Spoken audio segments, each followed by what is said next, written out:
Many fell in the Archon War, but though their life force faded, their power and malice survived as remnants, posing a continued threat to the world. In Liyue, the task of ending this threat, or rather, enduring it, falls to Xiao. To most in Liyue, Xiao is a name seldom heard, and as the few who have seen him can attest, he appears only when grave danger is nigh. Coming across this Adeptus, should one count their blessings or their curses? Conquering demons is what I do.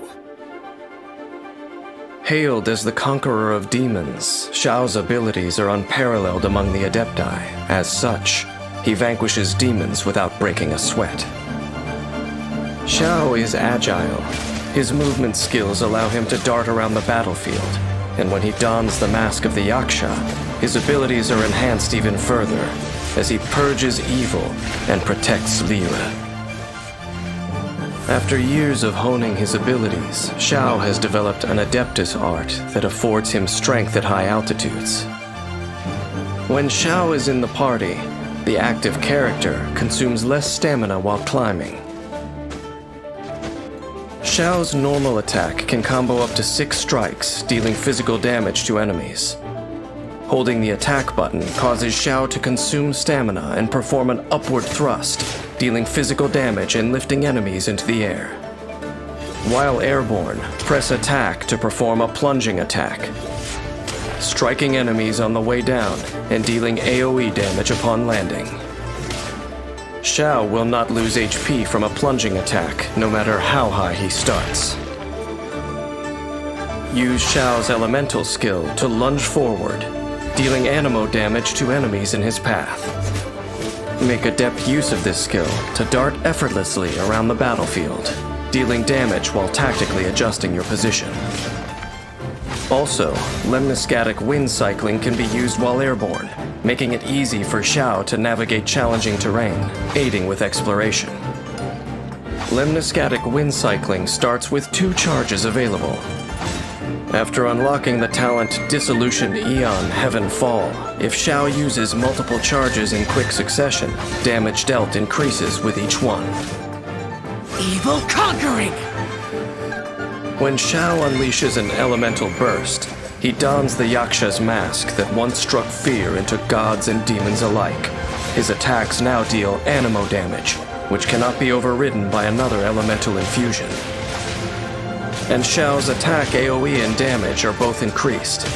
In addition, Xiao's jumping ability is greatly enhanced, allowing him to assail the enemy with plunging attacks.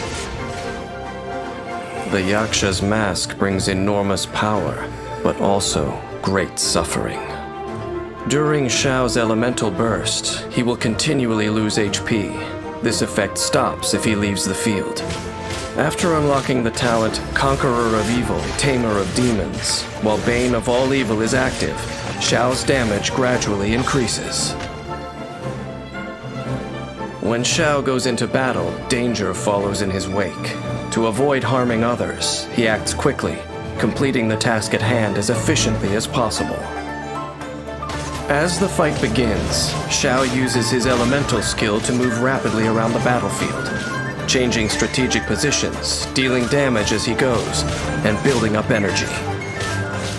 When his energy is full, he unleashes his elemental burst and harnesses the power of the Yaksha's mask to incapacitate the enemy with plunging attacks and finish off every last one.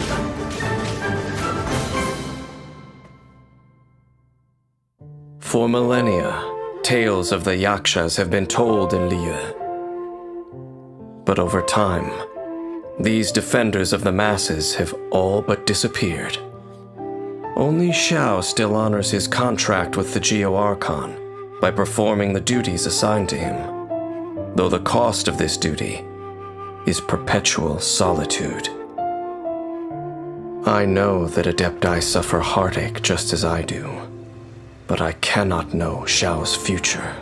Will Xiao be ravaged by the unending war he wages and be plunged into despair? Or will he meet someone who understands his sacrifice and can shine a ray of light into his dark world.